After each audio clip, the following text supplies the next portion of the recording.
कश्मीर हूँ मैं शहर पाकिस्तान की।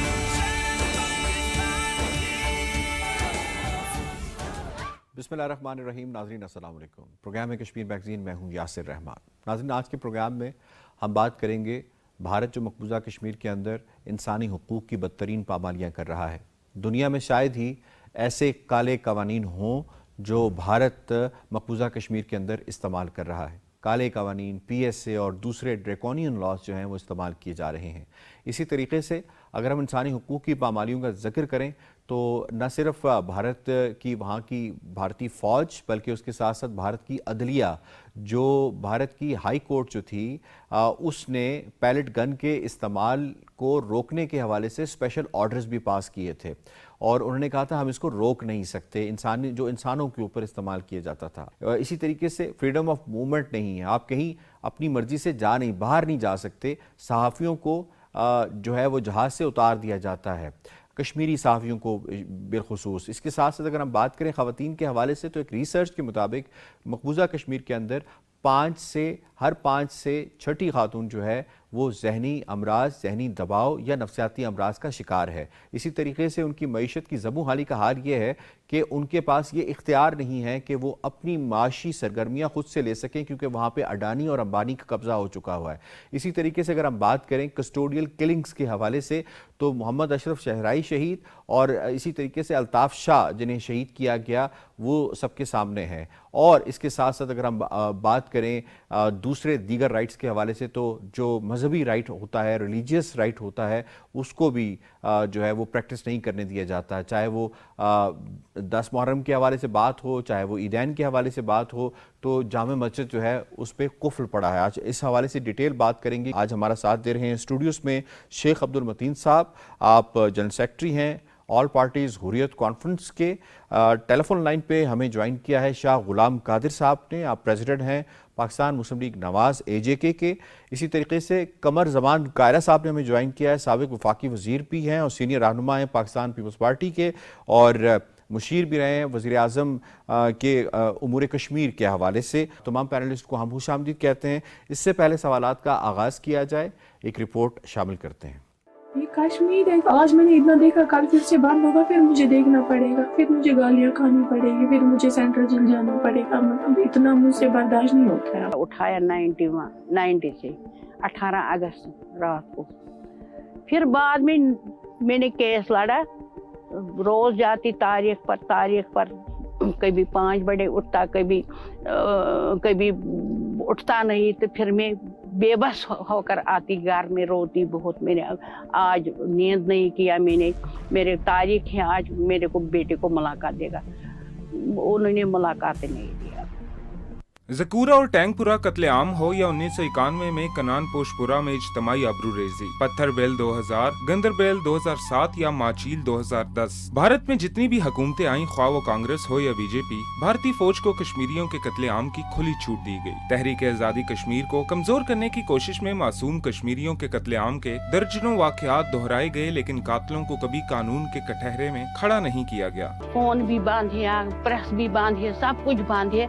क्यों झूठ बोला, किस लिए झूठ बोला? ये हक की लड़ाई, सच्ची लड़ाई, ये झूठी लड़ाई नहीं। सबों के पास ऐसा ही, किसी का माँ मर गया, किसी का बाप मर गया, किसी का कोई नहीं रहता। जब तक परवीन जिंदा तब तक लड़ेगा। मकबूजा वादी में कब्रिस्तान की खामोशी है। फस्ताई हिंदुत्व जहनीत के तहत मकबूजा कश्मीर से मुसलमानों का खात्मा किया जा रहा है। कश्मीरी औरतों, बच्चों, बुजुर्गों और नौजवानों पर जमीन तंग है। आजादी इजहार राय पर कदगने हैं। खुर्रम परवेज, आसिफ सुल्तान जैसे कितने सहाफी काले कवानीन के तहत जेलों में बंद हैं। कम से नासफा से ज्यादती, शुजात बुखारी का कत्ल, गर्स मकबूजा कश्मीर में काबिज भारतीय फौज हर तरह से इंसानी हकूक की धज्जियां उड़ा रही है। पत फिरन पत अमिस कर मे गंडन गुंटनस तम पत फिरनस गम पत गम बह गाव या भैंस तम किलो हर गली कूचे के बाहर काबिज भारतीय फौजी तैनात हैं। महज 5 अगस्त 2019 के बाद से 10,000 से ज्यादा कश्मीरी खवातीन लापता हो चुकी हैं। भारतीय रियासती दहशतगर्दी के नतीजे में मकबूजा कश्मीर की मईशत को $7 अरब का नुकसान पहुंचा। कारोबार ठप हैं। मकबूजा जम्मू कश्मीर के वासियों के तमाम हकूक सल्ब हैं। नाम निहाद सर्च ऑपरेशन के नाम पर चादर और चार दीवारी का तकद्दुस पामाल किया जा रहा है। 50 लाख से ज्यादा भारतीयों को मकबूजा जम्मू कश्मीर के डोमिसाइल जारी किए जा चुके हैं। मकबूजा कश्मीर के वासियों से 30 लाख एकड़ से ज्यादा दरियाजी छिन चुकी है। कश्मीरियों की जद्दोजहद आजादी को कुचलने की कोशिश में भारत 1 लाख से ज्यादा कश्मीरियों को शहीद कर चुका है। 1,10,000 से ज्यादा दुकानों और मकानों को मिसमार किया गया। 11,259 खवातीन को आबरू रेजी का निशाना बनाया गया। 1,07,000 से ज्यादा बच्चों से वालिदैन का साया छीन लिया गया, जबकि 22,000 से ज्यादा खवातीन को बेवगी के लकोदक सहरा में धकेल दिया गया। क्या एक कानून से आप एक इंसान की जिंदगी का फैसला करोगे, उसके जीने मरने का फैसला करोगे? मुझे लगता है कि अगर इस पे कोई बात नहीं होगी, जल्दी वो वक्त आएगा कि आपको पता चलेगा कि ऐसे बच्चों को तो सीधा फिर वो बेचारे खुदकुशी ही करेंगे। उनको लगेगा कि इस दुनिया में हमारी कोई जगह नहीं है। सितम ज़रीफ़ी ये है कि इंसानी हकूक का हमा वक्त राग लापने वाली आलमी बरादरी खामोश है। कश्मीरी अक़वाम मुत्तहिदा, इस्लामी तावन की तंजीम व दीगर आलमी मौक़र अदारों से सवाल कर रहे हैं कि आखिर वो कब अपने होने का सबूत देंगे। कारी साहब, बहुत बहुत शुक्रिया, आपने हमें वक्त दिया। ये फरमाइएगा, जो इंसानी हुकूक की पामालियाँ भारत मकबूजा के अंदर कर रहा है, ये किस हद तक बदतरीन पामालियाँ हैं? क्या दुनिया में इसकी कोई दूसरी मिसाल मिलती है? और दूसरा, जो इंटरनेशनल कम्युनिटी का रिस्पांस है, आप उसको किस तरह से गेज करते हैं? इजराइल, उन्होंने भी जो जुल्म के हथकंडे, जबर के हथकंडे, लोगों की जायज हकूक और उनकी ख्वाहिशों और तहरीकों को दबाने के हथकंडे, वो जो दुनिया में नए नए उन्होंने ईजाद किए हैं, वो भी हिंदुस्तान ने कॉपरेशन में उनसे लेके चीजों पे इस्तेमाल किए हैं। इंतहाई घटिया, यानी इंसानी असमतों को लूटने के, जो लोगों के मोराल दबाने के लिए वो हथकंडे भी इस्तेमाल किए, लेकिन कोई हथकंडा उनका कामयाब ना हुआ है, ना हो सकता है। और उन्होंने अब ये कोशिश की कि हम अनेक्सेशन की पॉलिसी इख्तियार करते हुए इसके नई कानून साजी के जरिए डोमिसाइल के लॉ को तब्दील करके आबादी का तनासुब खराब कर दें, जेरीमेंडरिंग करके, हल्का बंदियां करके, बिल्कुल ही कठपुतली किस्म की अपनी मर्जी की हुकूमत ले आए और दुनिया को बताएं कि जी सब अमन है। ये भी दुनिया में उनका एक्सपोज है। और अब अक़वाम आलम को एक अच्छा मौका आया है कि उनको याद कराया जाए। अब दुनिया में कुछ ऐसे वाक़यात हुए जिनके नतीजे में दुनिया के अंदर फर्क यूक्रेन है या इस तरह के, तो उससे दुनिया में ह्यूमन राइट्स वायलेशन के, एनेक्सेशन के, वार क्रिमिनल्स के जो इश्यूज हैं वो ज्यादा हाईलाइट हुए हैं। और अब दुनिया के सामने पाकिस्तान ने भी अपना बेहतर तरीके से मुकदमा और बेहतर रखा है। मैं समझता हूँ दिस इज राइट टाइम और इंशाल्लाह इस पर बेहतर अमल होगा। दुनिया का रद्द अमल हमेशा अपने मुफादात के लिए होता है। यूक्रेन में उनका रद्द अमल और है और फलस्तीन में और है, वहाँ यूक्रेन में और है और कश्मीर में और है। ये दुनिया का रद्द अमल बहरहाल अपने अपने मुफादात और ताल्लुकात की बुनियाद पे ही होता है, असूलों की बुनियाद पे कम ही होता है। लेकिन मैं समझता हूँ कि ये एक अच्छा मौका है, हमें इस मामले के ऊपर ज्यादा बेहतर तरीके से और अच्छे तरीके से एजुकेट करना चाहिए। जी, बहुत बहुत शुक्रिया कमर ज़मान कायरा साहब। शाह गुलाम काजी साहब, मैं आपसे सर सवाल करूंगा, ये फरमाइएगा, जो ह्यूमन राइट्स की वायलेशन या इंसानी हुकूक की जो बदतरीन पामालियाँ मकबूजा कश्मीर में हो रही हैं, ऐसा कोई डायमेंशन है, ऐसा कोई शोबा रह गया है जहाँ पे इंसानी हुकूक की पामालियाँ हिंदुस्तान मकबूजा कश्मीर में ना कर रहा हो? पहली बात तो ये है कि भारत ने मकबूजा कश्मीर को कभी भी ये नहीं समझा, वो तो दावा तो करता है कि उसका टूट अंग है, लेकिन कभी समझा नहीं है, उसको हकीकत का पता है भारतीय हुक्मरानों को कि कश्मीर जो है कभी भी भारत का हिस्सा न रहा है न रहेगा। तो एक मफतूआ इलाके में जहाँ पे फौज के जरिए वो काबिज हैं, तो उन्होंने इंसानी हुकूक की जो खिलाफ वर्जियाँ जितनी पॉसिबल हैं ह्यूमनली, वो सारी चीजें जो वो कर रहे हैं। आज भी 15,000 से ज्यादा बच्चे, खवातीन और सियासी कैदी जो हिंदुस्तान के मुख्तलिफ जेलों में कैद हैं। اور آپ اندازہ کریں دور دراز علاقوں سے ان کے والدین کو، ان کے غریب لوگ ہیں جو وہاں پہ اپنے ہندوستان کی جیلوں میں جا کر ان کو ملنے کے لیے 6 مہینے 7 سال ان کو، اور ان کا ٹرائل بھی نہیں ہوتا. ہندوستانی عدلیہ کا کمال یہ ہے کہ وہ ان کا ٹرائل بھی نہیں کرتے اور نہ سنتے ہیں. دوسری طرف یہ ہے کہ جتنے صحافی ہیں مقبوضہ کشمیر، ان صحافیوں کو انسانی حقوق کی خلاف ورزیوں کی نشاندہی کے لیے اگر وہ کوئی ٹویٹ بھی کر دیں تو ان کو پکڑ کے شام کو لے جاتے ہیں. اور کئی صحافی جو ہے آج بھی سال سے جو ہے وہ ہندوستان کی قید میں ہیں. اسی طرح آپ دیکھیں تہاڑ جیل جو ہے بھرا پڑا ہے کشمیریوں سے، دہلی کا تہاڑ جیل. اور ابھی آپ یاسین ملک صاحب کا وہ کیس دیکھ لیں، اگر اس کو ہی آپ پڑھ لیں تو اندازہ ہو جائے گا کہ ہیومن رائٹس کی کتنی وائلیشنس کی بلیٹنٹ وائلیشنس جو ہوتی ہیں وہ کی جا رہی ہیں. اور کشمیر میں مسلمانوں کا جینا دوبر کر دیا ہندوستان نے. بین الاقوامی طور پر بے شمار رپورٹس اس کی موجود ہیں.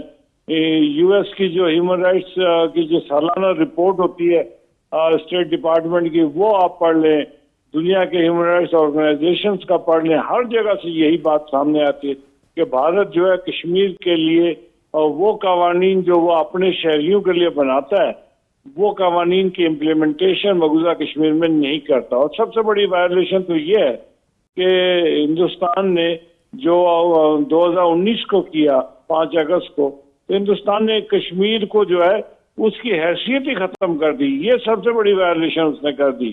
انسانوں کی وائلیشن تو انسانی حقوق کی وہ کرتا ہی رہا ہے، اور آئینی حقوق کی بحالی بھی جو ہوتی تھی جس کی کوئی گنجائش نہیں تھی، انہوں نے آئینی حقوق بھی سلب کر لیے اور ایک اسٹیٹ کو یونین ٹیریٹری میں تقسیم کر دیا جو نہیں کر سکتے تھے. اب آپ دیکھیں کہ ہندوستان میں افضل گرو جس کو پھانسی دی گئی، تو اس جیلر کا اگر آپ انٹرویو سنیں اور وہ اس نے جو کتاب لکھی ہے اس میں وہ لکھتا ہے کہ اس نے آخری وقت تک یہ کہتا رہا کہ جی میں جو ہے بے گناہ ہوں اور مجھے بالکل ہندوستانی عدلیہ نے ناجائز طریقے سے، اور وہ خود چل کر پھانسی کے گھاٹ تک چل کے گیا اور یہ کہتا گیا کہ جی میں دہشت گردی میں ملوث نہیں تھا. اور آپ نے میری آنکھوں میں دیکھنا ہے.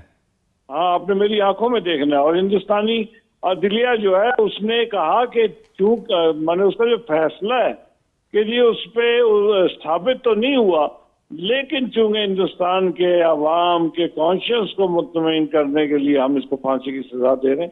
تو ہندوستانی عدلیہ سے کبھی بھی کشمیریوں کو کبھی جو ہے ریلیف نہیں ملا اور نہ اس کی توقع کی جانی چاہیے. جی ہمارے ساتھ ہی رہیے گا. میں شیخ صاحب اس میں آپ کو انوالو کرتا ہوں. یہ فرمائی کالے قوانین کا ہم جائزہ لیں، پی ایس اے کے حوالے سے بات کر لیں یا دوسرے کالے قوانین کے حوالے سے بات کر لیں، دنیا میں کوئی علاقہ ایسا ہے جہاں پہ اس طرح کے کالے قوانین ہیں؟ بسم اللہ الرحمن الرحیم. اللہم صلی علی محمد و آل محمد. دیکھیں جتنے بھی ڈریکون لاز ہے جو ہم دیکھتے ہیں کہ بھارت نے جو وہاں پہ لاگو کیے ہیں، تو آپ دیکھتے ہیں اس میں اضافہ بھی ہوتا جا رہا ہے. آپ دیکھیں یہ جو اوپا ہے، خاص کر یہ جو 5 اگست کے بعد یہ لوگوں کے ساتھ جو کیا گیا، عوام کے ساتھ جو وہاں پہ کیا گیا، ناروا سلوک جو کیا گیا، تو اس کا بیجا استعمال کیا گیا ہے. تو میں سمجھتا ہوں کہ یہ صرف مقبوضہ کشمیر ہے جہاں پہ اتنے ڈریکون لاز ہیں. اب آپ انہی ڈریکون لاز کی اگر ہم بات کریں گے تو ہم دیکھتے ہیں کہ جو NIA بھی ایک ہے، نیشنل انویسٹیگیشن ایجنسی، اس کو بھی انہوں نے یہ استعمال کیا ہے جنگی حربے کے طور پہ، جس طرح مالسٹیشن کو کیا ہے.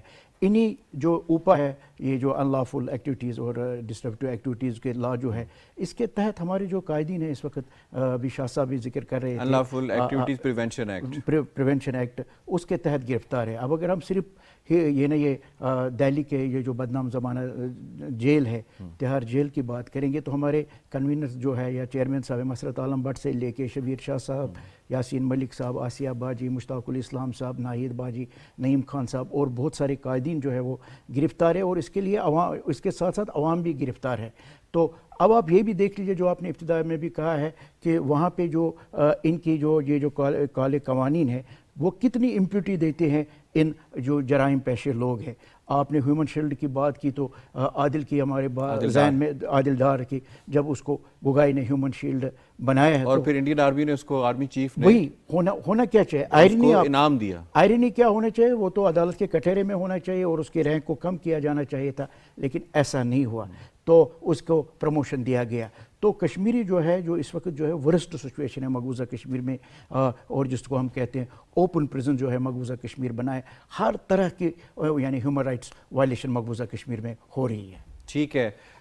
شاہ غلام قادر صاحب یہ فرمائیے گا, اگر ہم بات کریں, ایک بہت ہی ابھی ایک الارمنگ فیکٹ سامنے آیا ہے جو خود انڈین پارلیمنٹ کے اندر کھڑے ہو کے اجے مشرا جو ان کا ہے اس نے یہ بات کہی ہے, 10,000 خواتین آرٹیکل 370 اور 35A کے بعد کشمیری خواتین لاپتہ ہیں. یہ جو انفورسڈ ڈس اپیرنسز ہوتی ہیں, پہلے ہم مردوں کی سنتے تھے, یہ خواتین کا معاملہ کتنا الارمنگ ہے کشمیری نیشن کے لیے؟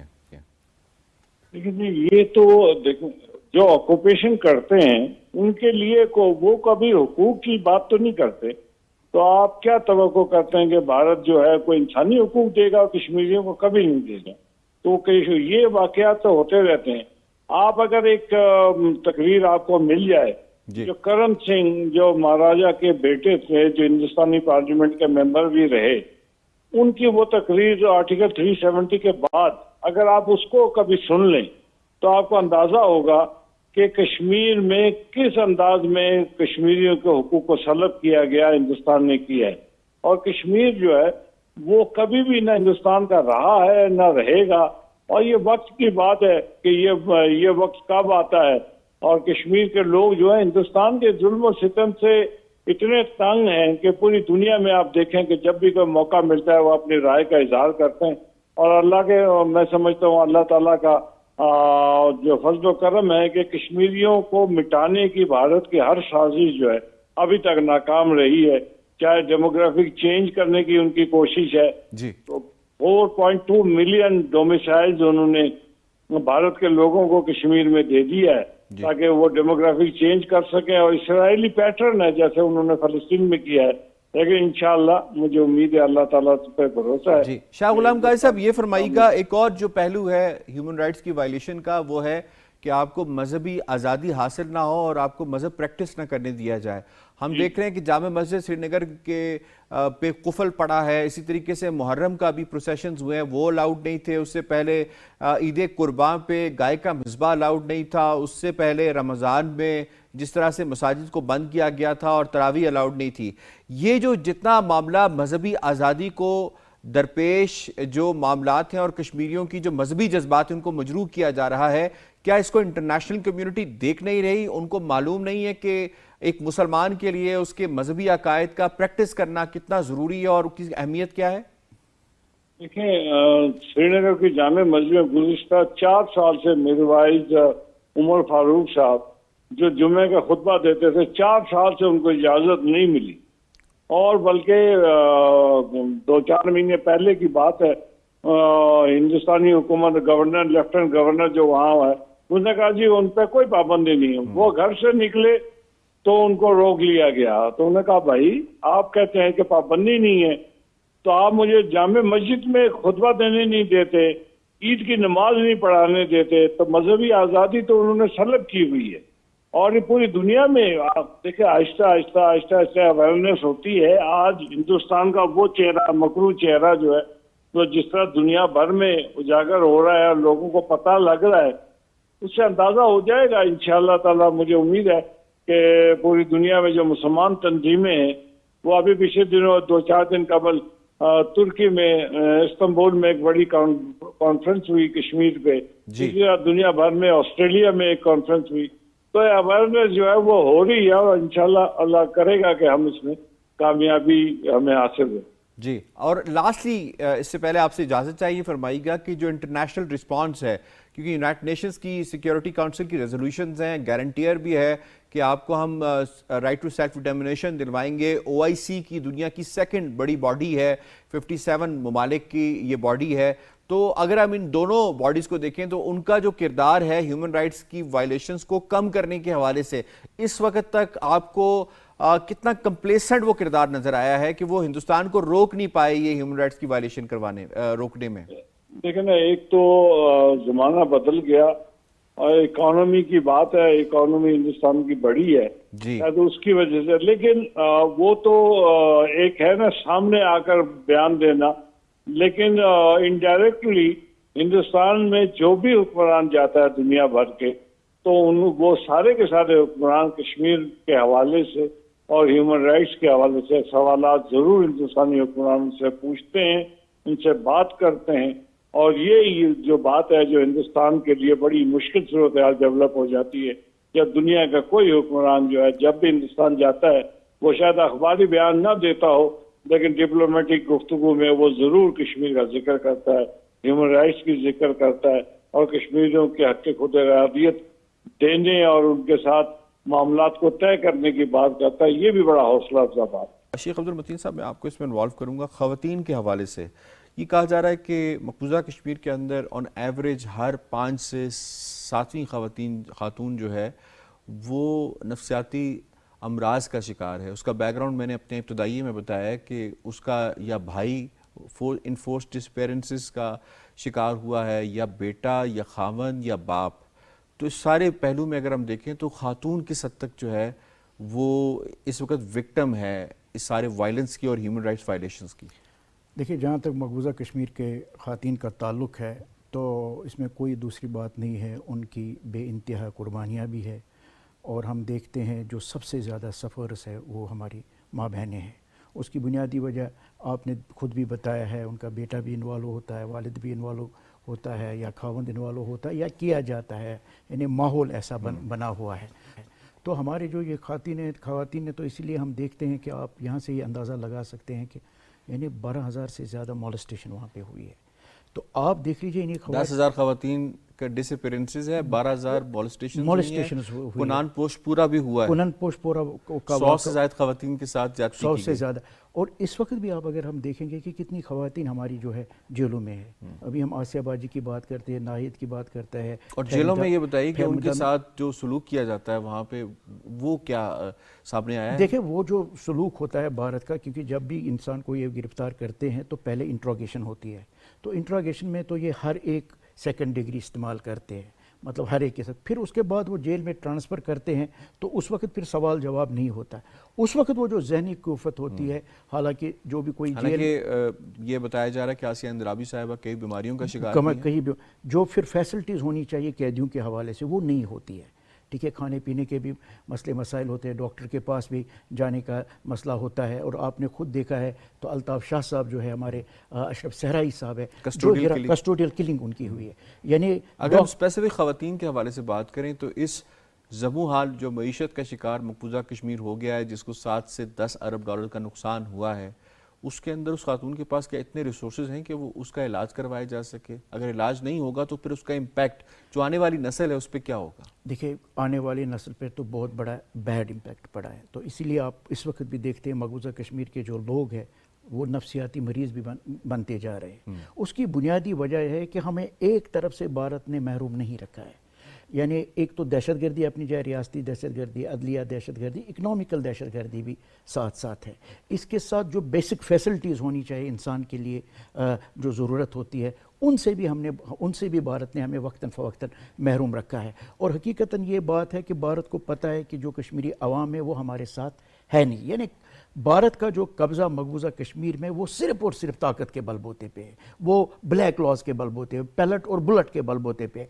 तो भारत कश्मीरियों को अपना समझते ही नहीं है। तो इसलिए वो जो भी सेकंड टाइप यानी डिग्री हरबा होता है वो कश्मीरियों पे आजमाता है। तो लेकिन हकीकतन ये है भारत को नविश्त दीवार भी पढ़नी चाहिए। देखिए कितने साल हो गए कश्मीरी सफ़र से, क्या वो उनको हौसले को ख़त्म कर सके? नहीं कर। ठीक है, आपका पॉइंट आ गया। I have to wind up जी। मुझे स्टार्ट करना है शाह गुलाम कादिर साहब का, कमर ज़मान कायरा साहब का, शेख अब्दुल मतीन साहब का। आप तमाम पैनलिस्ट को हम शुक्रिया अदा करते हैं। ह्यूमन राइट्स वायलेशंस के हवाले से जो इंडिया कमिट कर रहा है मकबूजा कश्मीर के अंदर, वॉर क्राइम्स कमिट कर रहा है, उसके हवाले से आपने तफसील से बात की। प्रोग्राम कश्मीर मैगजीन से इतना ही। यासिर रहमान को दीजिए इजाज़त। आने के बाद